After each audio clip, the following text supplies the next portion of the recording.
Welcome to the Fearfully and Wonderfully Me podcast, a podcast designed to help you increase your influence, develop your leadership, and maximize your results.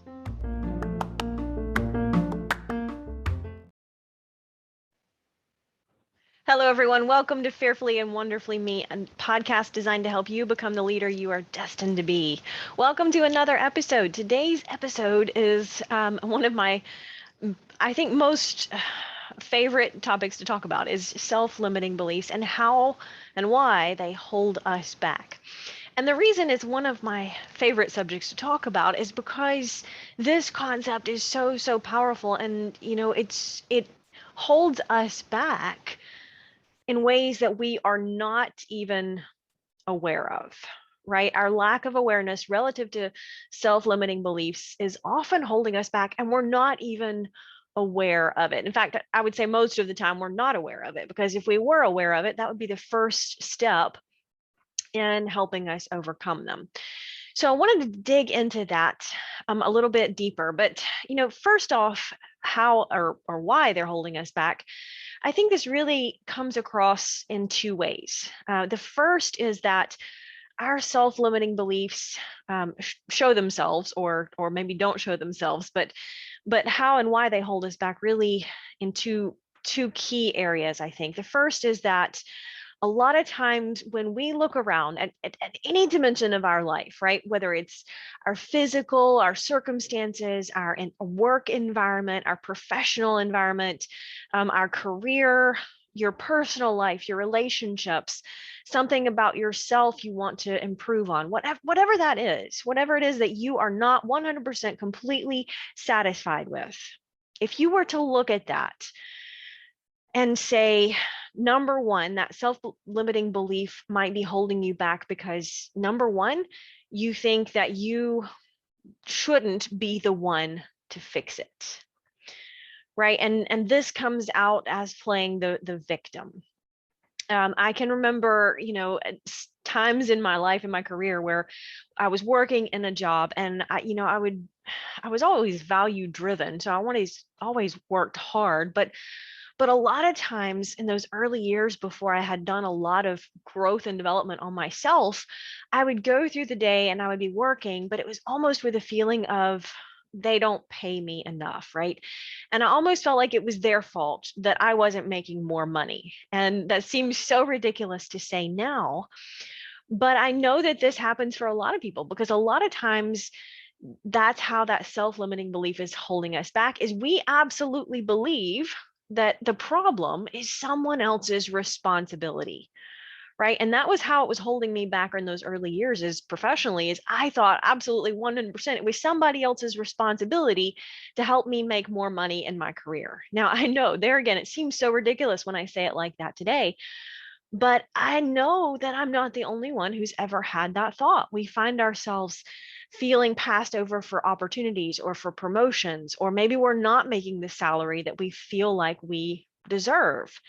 But here's the news flash. That's a self-limiting belief, because that's the story you are telling yourself, right? Every single one of us are exactly where we are supposed to be in life based on the choices that we've made, right?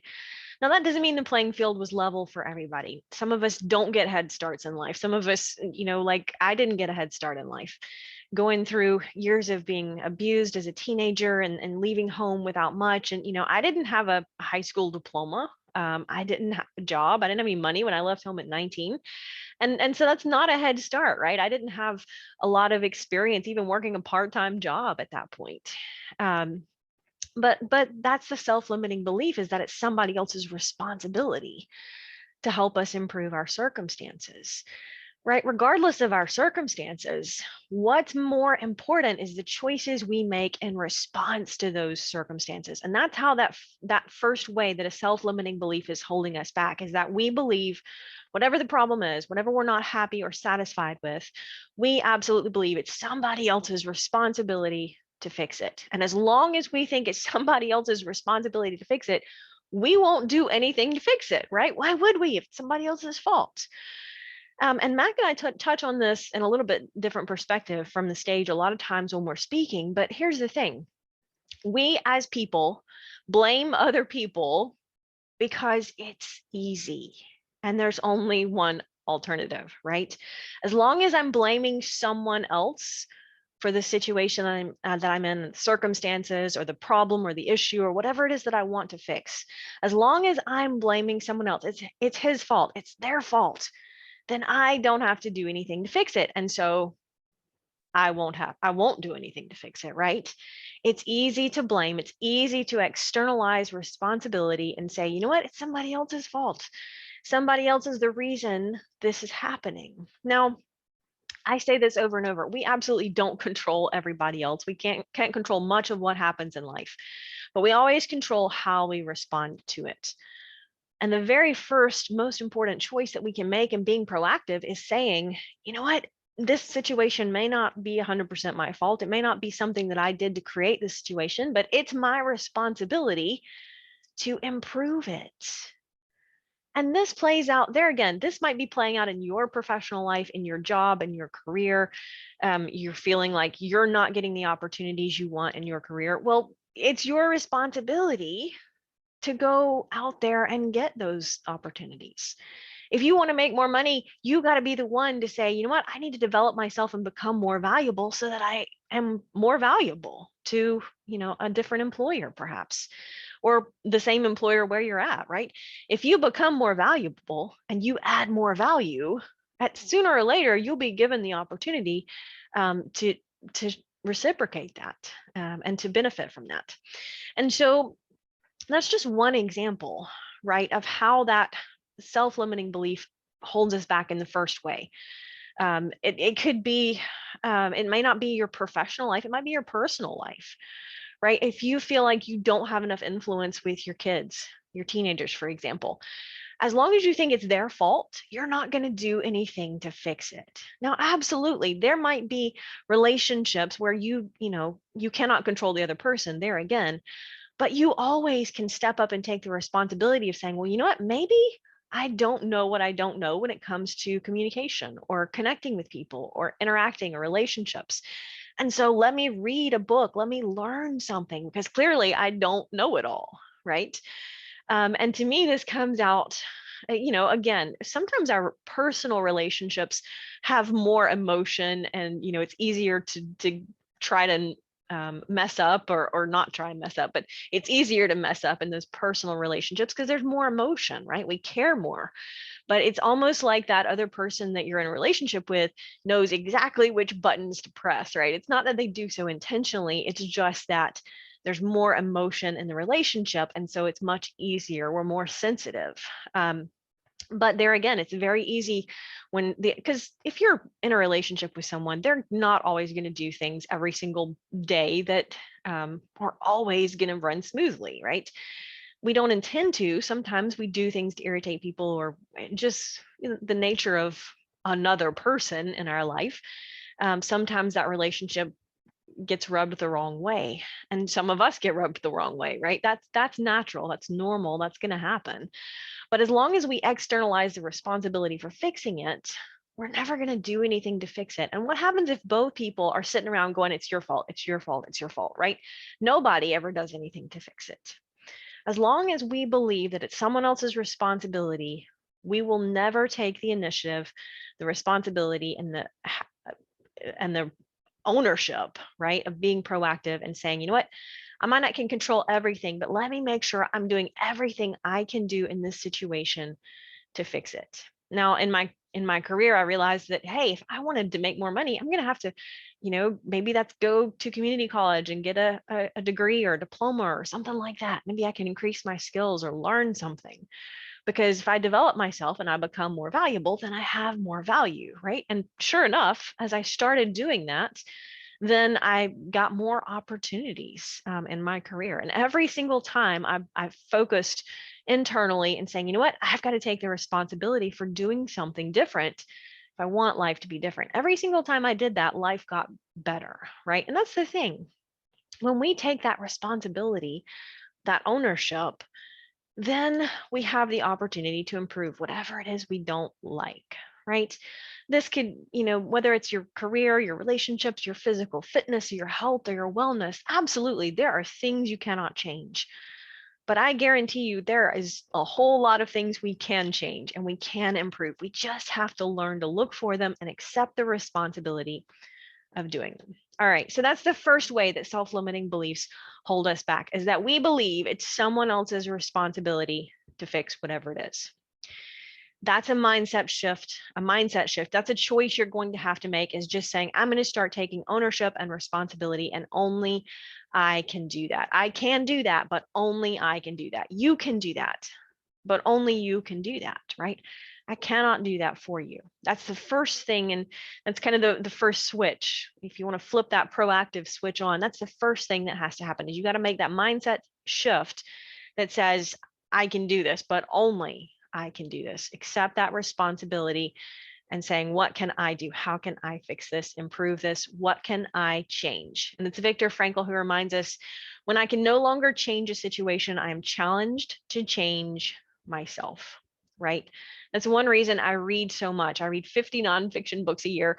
I'm a little bit behind for this year, so I need to read some extra books and make sure I'm catching up to my goal. But the one reason I do that is because I know I'm looking for insights and knowledge that I don't have. And so every time I learn something, that's something, another valuable nugget that I can put in my my collection of nuggets and wisdom and apply. And so that's really the first way that self-limiting beliefs hold us back. The second is, it's the story that we tell ourselves, right? The first story that we tell ourselves is that it's somebody else's responsibility to change it. The second way that self-limiting beliefs hold us back, or the story we tell ourselves, is that we cannot change it, right? So both are very powerful in holding us back, and both are false, right? It's always our responsibility to grow and develop and improve ourselves. And when we do that, we can grow and improve our circumstances. And we can change it, right? Maybe not overnight. And I think that's where a lot of us get tangled up, is we say, okay, I'm going to take responsibility for fixing something, whatever it is, career, health, wellness, relationships. You get fired up or motivated, you hear a podcast like this and you say, okay, I'm going to do something about it. I can take responsibility. I can change this. And then we don't see results immediately. And that's frustrating. And so then we quit, we give up too soon. I talked about on a previous podcast, the point of no results, right? We've got to push past and be consistent past the point of no results. And in that podcast, it's been a couple months ago, but in that episode, I used the fitness example, or a gym example, where you want to lose weight. So you go and you work out and you come home, but you still haven't lost weight. And the next day you go to the gym and you work out, but you still haven't lost any weight, right? And so by day 3, you're like, well, I haven't lost any weight, I'm going to give up, right? But that's where we mess up a lot of times, because we are making progress. You just haven't seen it yet. And so that's why it's so important to be focused on the process of improving something, right? I didn't go overnight from working at a job at Pizza Hut waiting tables for $2.13 an hour plus some tips to doing what I do today, right? There was a whole lot of years of process of growth and development, both personally and professionally. And that, it takes time. Transformation takes time. We overestimate what we can accomplish through consistency, right? So that's the two ways that really self-limiting beliefs hold us back. The first is that belief saying it's somebody else's responsibility. And the second is saying that I can't do anything to change it anyway. Now, granted, there are a few things that you absolutely cannot change, right? Your height, for example, your eye color, things like that, you cannot change. You can't go back in the past and do things over again. You cannot do anything about that. But most of the time, when we are not satisfied, when we are not comfortable where we're at, when we're ready to grow, or we're not happy with our circumstances, 99% of the time, we can do something to improve it or fix it. We can change almost anything, right? Fill in the blank for yourself. If you're not driving, I'd love for you to just write this down. Something that's been on your mind, something that's just kind of nagging at you lately is like, this is bothering me. What can I do to fix it? I can change, and then fill in the blank, whatever that is. Um, Not happy with your job opportunity, you can change it, right? Not happy with your salary, you can change it. Not happy with your level of influence relative to your relationships in life, you can change it, right? You can change it, but only you can change it.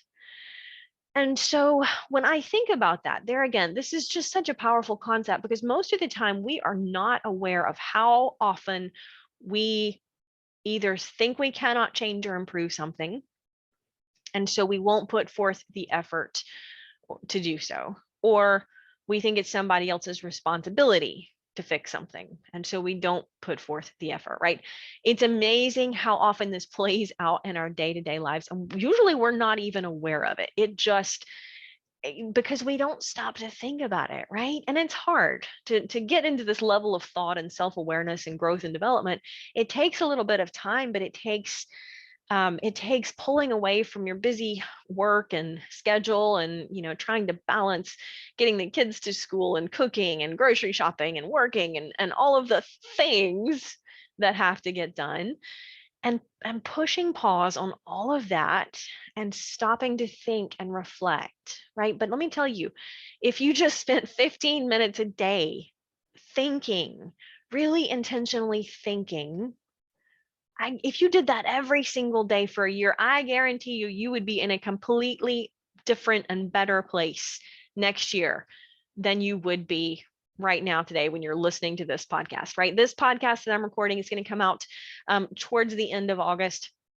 And I guarantee you, if you were to write this down and spend 15 minutes a day, every single day between now and next August, intentionally thinking, raising your level of awareness, right? And when I say intentionally thinking, I mean seriously, like put the phone in a different room, turn off social media apps, get away from your computer, your emails, get away from the distractions, right? Because that's sometimes that's the enemy of focus, is that distraction that keeps popping up. Eliminate or minimize any distractions and really sit down and think. Just 15 minutes. Set a timer. Don't look at the clock. Just set a timer and go, okay, whatever it is that you're thinking about. I'll give you an example. I wanted to really drill down on maybe just kind of a concept for a next book or something like that. But I think that that's really where that's going. But it was interesting how, I've got a list of books that I'd love to write, but as I really wanted to drill down into, something that really helps people move forward and transformational. And I needed some clarity on a particular point. And I really sat down and I just, really spent some time thinking. It didn't take long. It was less than 15 minutes actually. And then it was like, man, right there, it's like less than 15 minutes. I had some clarity on that thought and the title for the next book. And just a short example of how powerful this can be when we intentionally do that, right? A career is a great example because I know it's relevant for so many people. Right now with all of the changes that we've shifted through COVID, and that's created a lot of culture changes. It's created a lot of changes in how businesses are operating, and so career tends to be a lot top of mind for a lot of people right now. But if you're going through the motions in your career and you're like, you know what, I'm not satisfied or I'm not fulfilled where I'm at, if you would just spend 15 minutes a day every single day thinking about that, what are some things I need to do differently? What am I not doing that I could be doing, right? When I say thinking intentionally, I think the best way to do that is ask yourself some really great questions and then think about the answers. Because every single one of us know how to figure things out. I say this, it's not the lack of knowledge that holds us back in life. Because here's the thing, you didn't know how to do all of the things that you know how to do at some point, right? You didn't know how to drive, you didn't know how to walk, you didn't know how to pick up a fork and feed yourself, but you have come pre-programmed with a learning model that allows you to learn, right? And if you have access to the internet or YouTube or Google these days, knowledge is out there. So whatever it is that you want to do, you know how to figure out how to do it, right? You just have to be intentional about figuring that out. And so there again, that's accepting that responsibility. That's getting rid of that limiting belief and saying somebody else is going to do it for us.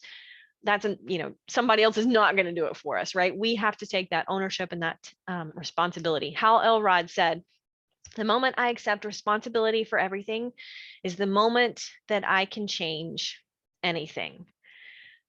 So as you think through your self-limiting beliefs, the first thing I would suggest you think about is, how am I externalizing the blame or the responsibility for whatever it is I'm not happy about in my life?